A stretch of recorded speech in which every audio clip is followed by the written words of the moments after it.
You're watching KX News, putting North Dakota first. With an impending snowstorm, hazardous travel is imminent. But what happens when you find yourself in the worst case scenario?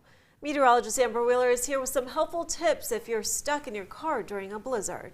Well, Brooke and Nicholas, even if there is a warning, sometimes there are folks who find themselves trapped in their cars during a blizzard. I have some tips that you can remember if you do find yourself in this emergency. Now, if you find yourself stuck, stay in your vehicle. A blizzard can easily make you disoriented with the wind-driven cold and snow. To preserve gas, you'll want to run the motor for heat for about 10 minutes each hour. When doing so, crack the window every so often to avoid carbon monoxide poisoning.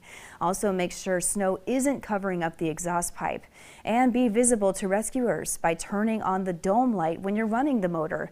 You can tie a bright colored cloth or on your antenna or on your door to help get noticed. And when the snow stops, make sure you raise the hood to signal that you need help. Of course, all of these tips are made a little easier if you're prepared.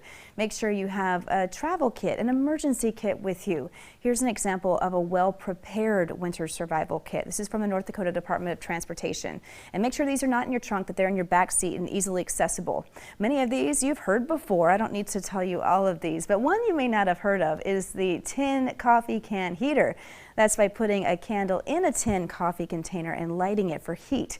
Also, make sure that cell phone is always charged before leaving work or home.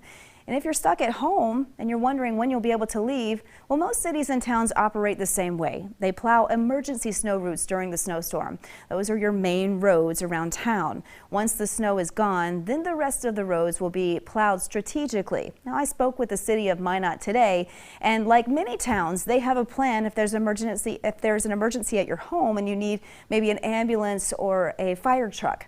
Brooke and Nicholas, what they do is they deploy snow plows out ahead of those first responders so they can get to your house. And so you can basically consider those snow plow drivers first responders as well. Yeah, teamwork. Absolutely. Amber, thanks for all that information.